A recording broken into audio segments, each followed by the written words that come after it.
Of course, everything is justifiable. Why do you have a court then? Anybody can approach the court with any cause. That's a constitutional right. Now, how the court deals with it, it's up to the court. So there is nothing in terms of the law or the constitution which prevents any PIL from being filed. That anybody can approach the court with any PIL. It is a fact that court has from time to time and increasingly frequently put massive fines on people whom it does not like, and this phrase of frivolous PILs has been introduced in the court lingo. So it's not quite correct that the court entertains every PIL that is admitted to it.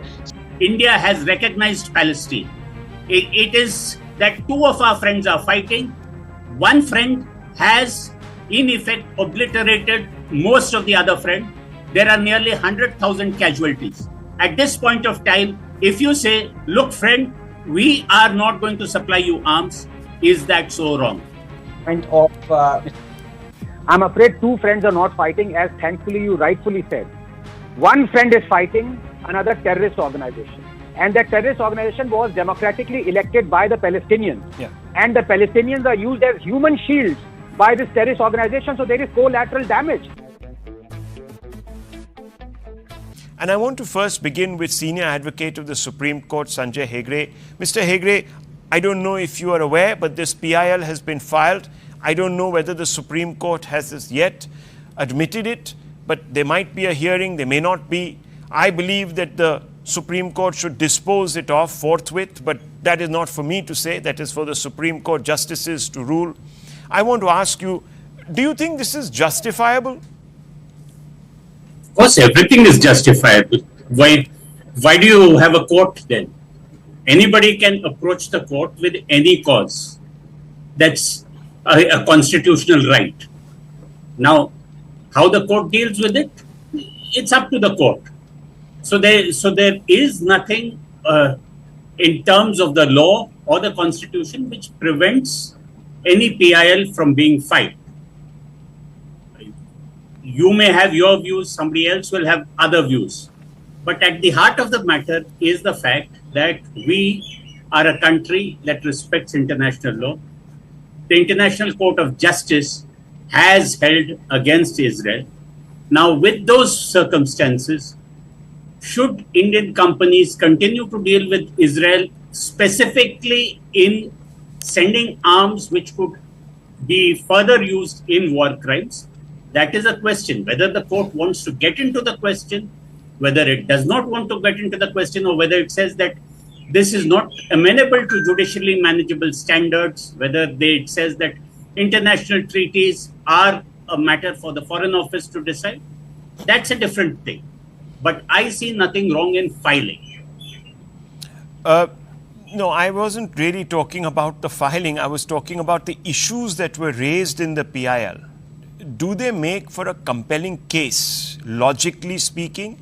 And let's not forget that while I'm not trying to at any length suggest that morality should not form the underpinning of diplomacy, but also let's not forget, friends, that morality is not everything.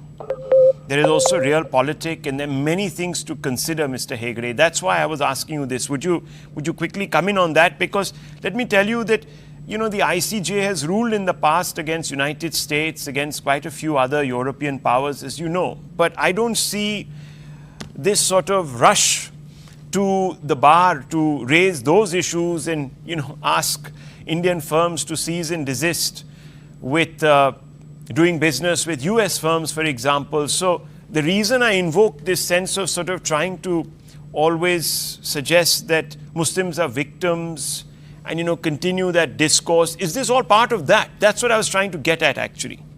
Well, you might be trying to get at anything. I am only speaking as far as the law is concerned. Now, as far as the law is concerned, any citizen of India has the right to move the Supreme Court for any cause, which affects his fundamental rights.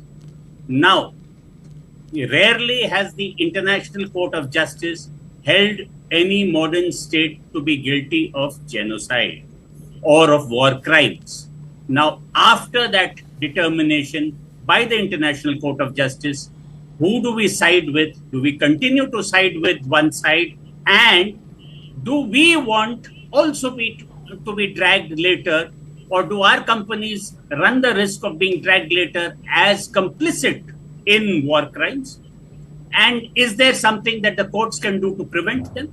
Well, that's a cause which the Supreme Court may or may. Dr. Ranganathan, would you like to step in here?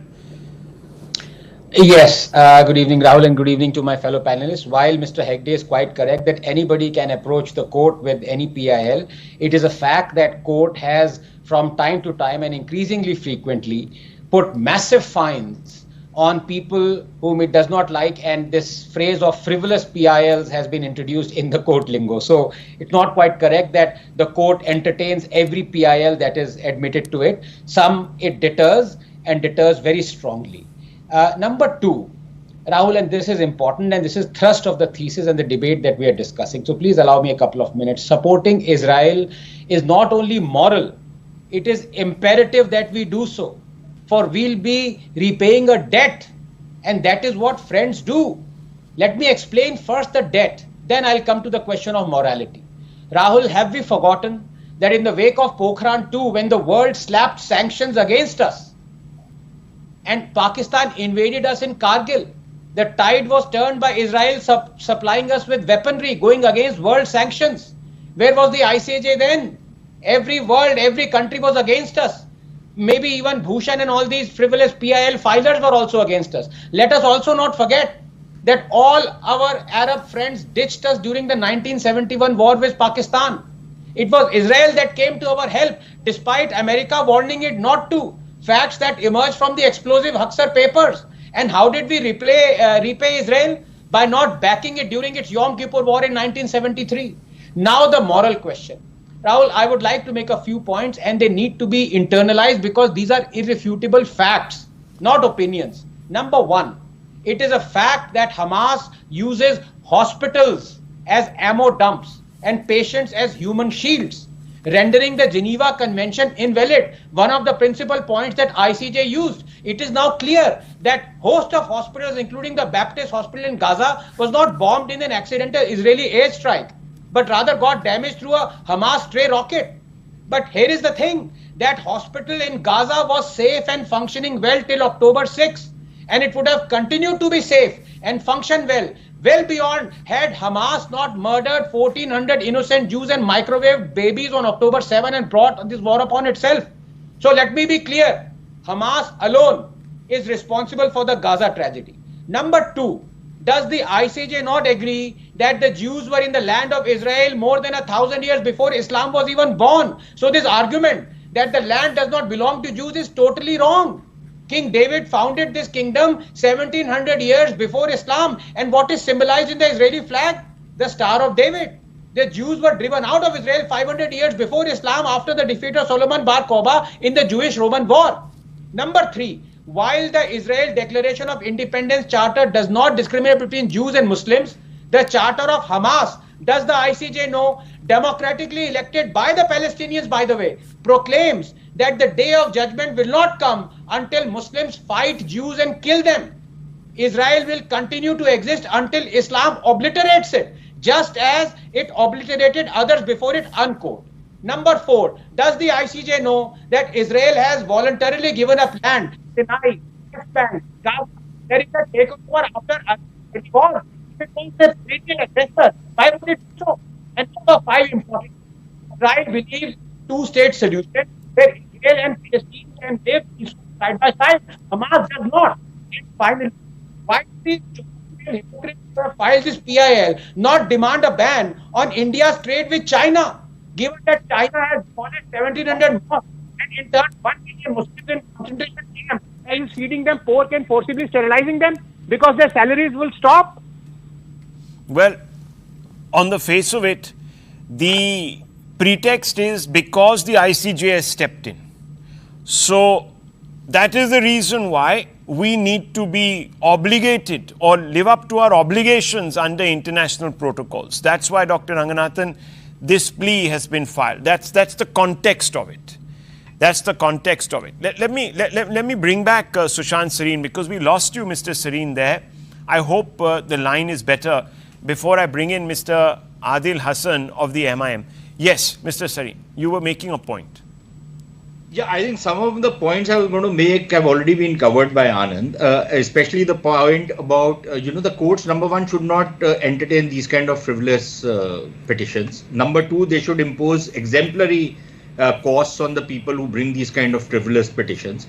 Number three, if indeed Mr. Bhushan is so concerned about India supplying weapons to Israel, and my position is entirely the same as Anand's, because Israel has stood by us during some of the toughest times that we have faced. So I think there is some morality in what we are doing. But if Mr. Bhushan feels so offended, maybe he should go to the ICJ and drag India to the ICJ. I don't see how the Supreme Court of India can now start dictating foreign policy issues to the government of India. Don't put it beyond the Supreme Court. To get in here also.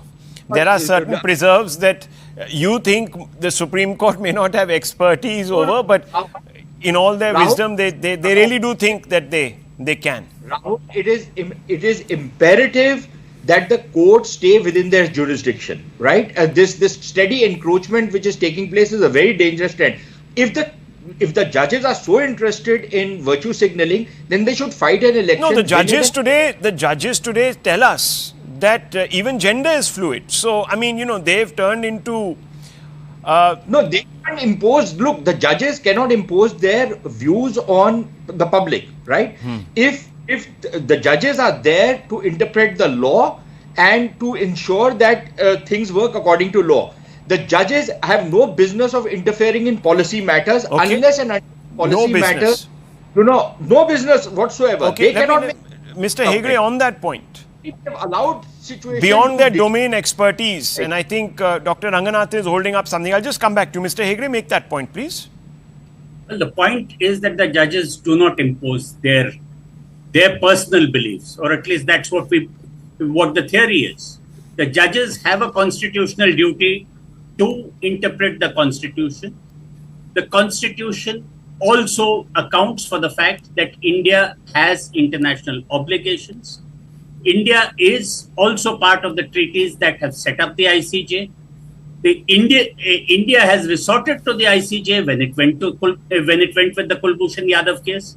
Justice Dalveer Bhandari of India is a senior member of the ICJ, and India lobbied very hard to get him elected.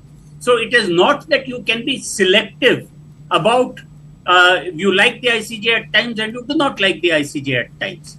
Then the other thing about Mr. Prashant Bhushan going to the ICJ, it's only countries that go to the ICJ. It was South Africa which took the lead and went to the ICJ. So, Mr. Prashant can ask Pakistanis to take us to ICJ.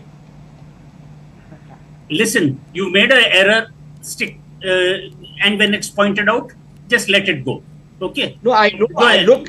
I'm not as clueless as you might be on international affairs. I'm not as clueless on law as you might be on international affairs. But that is the point I was making. But you were the one. Now let's move on from here. Okay. Now comes the question of morality. And as far as morality is concerned, Anand, that phone distracts me, if you don't mind. Okay, let him make his point, Dr. Ranganathan. I'll bring you in, no problem. As far as morality is concerned, I'm reminded of an episode from the Mahabharata. Karna said in his morality that you have to stand by Duryodhana at all times, because Duryodhana stood by him in hard times, and as a consequence, he was bound at the battle of the Mahabharata to stand by Duryodhana.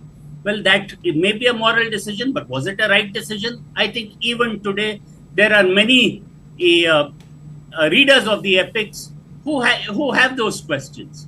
So where will India stand? India today stands committed to a two-state solution. India has recognized Palestine. It is that two of our friends are fighting. One friend has, in effect, obliterated most of the other friend. There are nearly 100,000 casualties. At this point of time, if you say, look, friend, we are not going to supply you arms, is that so wrong?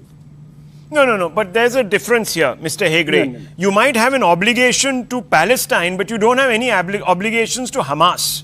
Okay, Thank you. Dr. Ranganathan, yes. Thank you. Those Yes, who are being two killed friends are not- Palestinians. two No, but friends hang are on. not fighting. It's not as if Hamas has not brought this upon itself. Why did it go cross the border, kill 1,400 people on October 7?